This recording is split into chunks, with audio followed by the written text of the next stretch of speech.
우리 모두 말 잘하는 사람 되고 싶지 않습니까? 우리가 일상을 살아가면서 제일 잘하고 싶은 것 중에 하나가 바로 말이에요. 그런데 우리가 말을 잘하려고 하면 뭔가 이렇게 번드르르하게 말을 잘했으면 또는 지식 내용이 막 풍부하게 포함이 돼서 아주 잘난 사람처럼 보였으면 하는 생각이 사실 없진 않아요. 그런데요, 여러분들 그렇게 말하는 사람의 말을 들어보면 어떨까요? 호감이 가지 않습니다. 호감 주는 말을 하는 것을 여러분들이 도대체 어떻게 하면 그것을 달성할 수 있는지를 깨닫고 그 방향으로 여러분들이 연습을 해 주셔야 돼요. 제가 항상 세 가지로 여러분들께 가르쳐 드리지 않습니까? 오늘 말 잘하는 방법. 단기적으로 요 세 가지 연습만 하면 말을 잘할 수 있게 된다는 그런 스토리로 여러분들과 함께 만나보려고 합니다.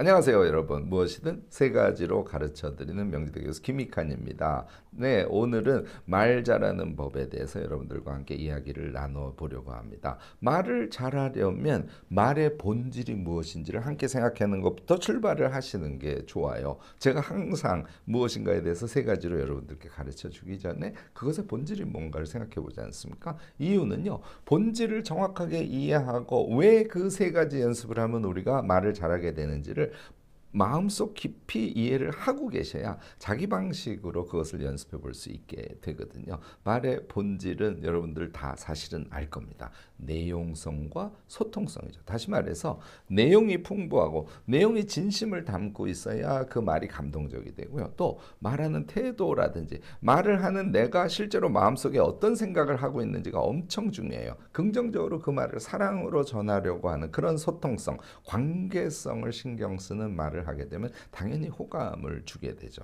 아까도 말씀드렸듯이 마음은 없는데 그냥 번드르르하게 또 내가 잘났어 하는 것을 보여주려고 하는 그런 말하기 방식은 상대에게 호감을 주지 못한다. 여러분들 금방 이해하실 수 있을 겁니다. 내용 있는 말, 소통하는 말, 이것이 아주 중요하다는 거 여러분들 잊지 마시고 머릿속에 담아두시기 바랍니다. 자, 말의 본질에 대해서 우리 조금 더 깊이 생각을 해볼까요? 철학자들이 말의 본질에 대해서 어떻게 이야기했는지를 아시면 여러분들이 말의 본질에 대해서 더 깊이 있는 생각을 할 수 있겠죠. 요거 지식이기도 하니까 메모하면서 여러분들 체크해 두셔도 나쁘지 않을 겁니다. 우선 고대 철학이라고 하면 플라톤이죠. 플라톤은 당연히 이데아론자예요. 그러니까 말이 이데아로 수렴되면 훌륭한 말이 되는 거예요. 절대적 가치로서의 어떤 말의 상 같은 것을 이데아로 설정을 해놓는 이런 방식의 생각을 플라톤은 하고 있었던 것이죠.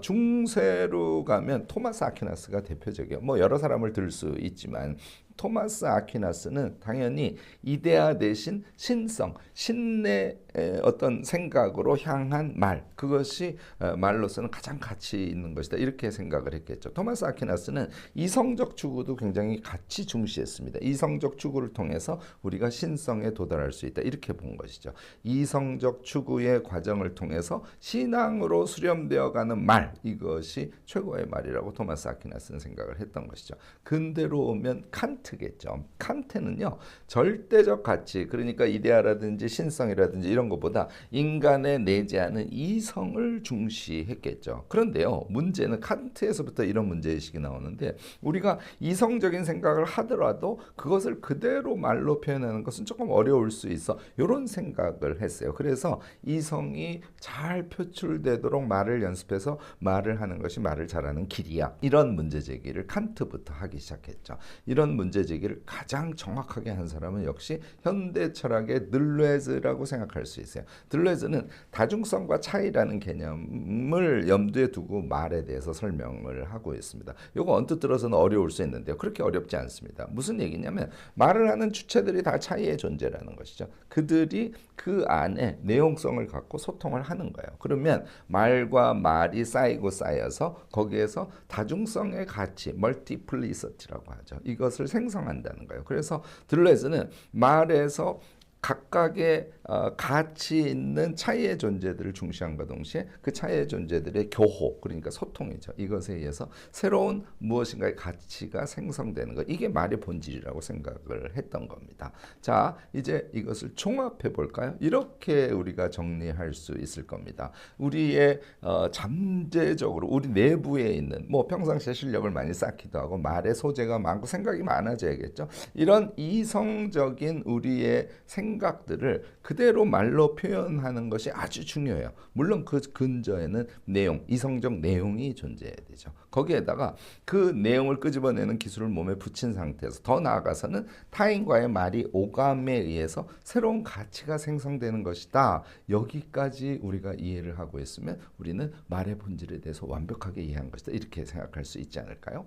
한 분을 더 우리 체크해 보죠. 말 그러면 베이튼이 제일 유명해요. 베이튼은 러시아의 문학 비평가인데요. 철학자이기도 하죠. 그래서 베이튼의 말에 대한 정의가 아주 유명합니다. 여러분들도 회복 탄력성 등과 같은 책을 읽으신 분들은 거기에 베이튼의 말에 대한 정의가 들어있던 것을 기억하실지 모르겠습니다. 베이튼은요, 보고적 말하기와 관계적 말하기로 말을 나누어서 설명을 하고 있습니다. 다시 말해서 보고적 말하기라는 것은 내용성을 의미하죠. 그 내용을 보고하듯이 말하는 것. 이 보고성 말하기가 말의 하나의 속성이라는 것이죠. 두 번째는 관계적 말하기니까 관계성, 즉 소통성의 측면을 강조하고 있는 것이죠. 그런데 사실 베이츠는 소통성을 더 강조하고 있어요. 다시 말해서 태도가 말을 정말 잘 전달하고 싶어요. 내 사랑을 아주 전하고 싶어요. 이런 태도가 확실하게 있으면 내용이 조금 어눌하게 나온다고 하더라도 서로 소통하면서 공감하기가 수월하다는 것이에요. 그래서 우리는 보고적 말하기에만 집착하지 말고 관계적 말하기를 항상 생각해야 됩니다. 이게 이제 베이슨이 우리에게 던진 어떤 메시지라고 이렇게 할 수 있을 겁니다. 요컨대요. 말의 본질은 내용성, 소통성 이 두 가지인데 내용성이라고 하면 내면의 생각을 끄집어내는 것이 핵심이고요. 소통성이라고 하면 관계적으로 주고받으면서 새로운 의미를 생성하는 것이 핵심이라고 할 수 있습니다. 소통성이 좋아지면 그런데 우리가 우리 안에 잠재력으로 있는 생각의 내용들이 있지 않습니까? 이걸 끄집어내는 것도 더 활성화되는 그런 경험을 여러분들 하신 적이 있을 겁니다. 그러니까 서로 마음이 잘 통해서 이야기가 주거니 받거니 잘 되면 우리 안에 있는 여러 가지 생각들이 쭉쭉쭉 겉으로 튀어나오는 것. 이거 여러분들도 경험을 하셨지 않을까 싶습니다. 말을 잘하게 되려면 이렇게 긍정적인 소통의 흐름 속에서 자신의 생각을 더 끄집어내서 대화를 이어가는 것. 이것이 핵심이다 하는 것 여러분들 잊지 마시기 바랍니다. 자, 이제 말 잘하는 기술 세 가지. 우리가 무엇을 세 가지로 나눠서 연습을 해야 될까? 이것에 대해서 말씀을 드리도록 하겠습니다. 당연히 첫 번째는요. 사랑으로 말하기를 연습하는 거예요. 그러니까 베이슨으로 보자면 관계적 대화에 중점을 두는 것을 말씀을 드리는 겁니다. 그러니까 마음속에 우선 사랑을 담고 있어야 돼요. 그러다 보면 태도도 호감 가는 사랑의 태도를 취하게 되겠죠. 내가 나를 막 나타내는 말이 아니라 그에게 내가 알고 있는 걸 전하고 싶어 또는 나의 뜻을 그에게 소통하고 싶어. 그를 보듬어 주고 싶어. 이런 느낌, 사랑을 주는 말을 여러분들이 하려는 그런 태도를 우선 갖는 것이 엄청 중요하다는 것이죠. 상대를 위하려는 마음이 전제가 되지 않습니까? 그러면 무조건 여러분들 말 잘하게 됩니다. 이게 아주 중요해요. 이게 첫 번째예요. 자, 내가 뭔가를 설명해 주려고 해. 그러면 내가 알고 있는 거를 그에게 설명을 못 해줘서 막 안달이나 그런 느낌이에요. 사랑을 주고 싶어서 막 안달이나 이런 느낌이죠.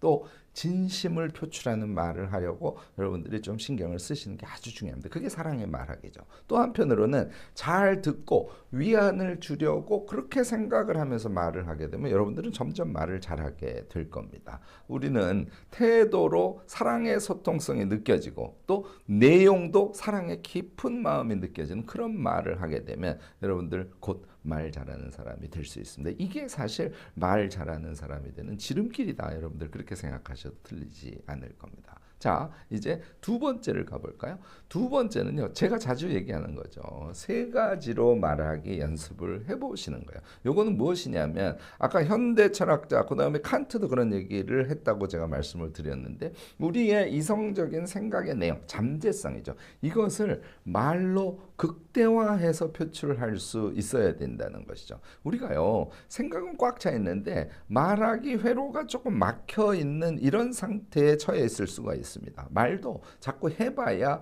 길이 나는 거죠. 이거 이제 뇌 회로를 뚫어주는 것이다. 저는 그렇게 이야기를 하는데요. 여러분들 역시 연습을 해서 회로 뚫어주기를 자꾸 해주실 필요가 있어요. 제가 여러분들께 권하는 것은요. 하루에 2개씩만 질문을 내세요. 그리고 그 2개의 질문에 대해서 각각 3가지로 말하기 연습을 하시기 바랍니다. 왜? 아무 질문이나 해도 여러분들 마음속에 답을 이미 갖고 있다고 저는 확신하기 때문입니다. 여러분들 이거 해보시면 내가 이게 되네 하는 걸 느낄 수 있어요. 예를 들어서 이번에 제주도로 여행을 가신다며요. 왜 제주도로 여행을 가시죠? 라는 질문이에요. 자, 3가지의 이유가 있는데요. 첫 번째는 혼자 제가 여행을 가려고 해요. 그런데 제주도가 혼자 여행 가는데 아주 분위기가 좋죠. 혼자 여행하는 사람들이 제주도에는 되게 많다고 하더라고요. 근데 2번째는 올레길이 있어서인데요. 혼자 걸으면서 사색하기 아주 최적의 장소라고 저는 생각했습니다. 3번째는요. 제주도의 이국적인 풍광이 저의 내면을 들여다보는데 큰 도움이 될 것 같아요. 여러분들 이렇게 이야기할 수 있다면 얼마나 자기의 진심을 그대로 드러내는 그런 말이 될까요? 이렇게 연습을 해보시라는 것이죠. 처음에는 잘 안 될 겁니다. 이거요. 사흘, 3일만 여러분들 해보시면요. 조금 익숙해집니다. 2주 정도 이거 매일 꼭 해보시기를 제가 정말 바라요. 말의 회로가 뻥 뚫리는 거. 내 이 가슴 속에 있는 나의 내재하고 있는 나의 잠재적인 내용들이 말로 쭉쭉 튀어나오는 것을 여러분들 경험하실 수 있을 겁니다. 여러분들 꼭 연습해 봐 주시기 바랍니다. 3번째 제가 여러분들께 제안하고 싶은 거는요.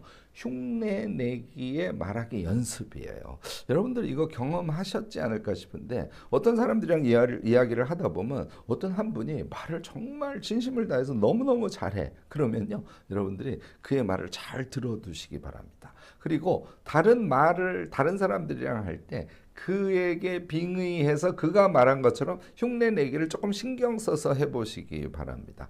기억하며 다른 사람과 그의 말의 방식을 흉내내서 내용을 그가 말한 것을 그대로 이야기해도 됩니다. 이런 흉내 내기를 자주 해보시기 바랍니다. 이걸 해봤더니 엄청 말이 잘 되네. 이거를 한두 번만 느끼셔도요. 여러분들은 흉내 내기 방법에 의한 말 잘하기를 여러분들 실제로 실천하실 수 있게 될 겁니다. 일정 기간요. 이렇게 반복을 좀 해보세요. 그 사람의 말이네요. 그 사람의 말투 같은 것을 다른 사람과 이야기할 때 흉내 내기를 적극적으로 해보시는 거죠.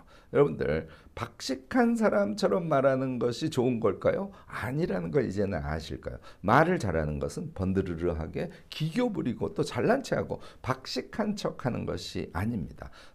박식한 게 나쁜 건 아니에요. 그러니까 같은 박식함이라고 해도 그 안에 사랑이 담겨 있어야 상대를 감동시킬 수 있습니다. 말을 주고받고 또 그 주고받는 말을 통해서 새로운 의미, 깨달음을 생성하면 더더욱 훌륭한 것이죠. 여러분들요, 사랑을 주고받으면서 기쁨을 느끼고 또 그 안에서 성장하는 그런 말하기를 아주 잘할 수 있는 사람으로 자신을 가꾸어 가시기를 바랍니다. 오늘 제 내용이 좋으셨다면 좋아요, 구독, 알림 설정까지 꼭 부탁드리겠습니다. 여러분들 다음 영상에서 뵐 때까지 모두 안녕.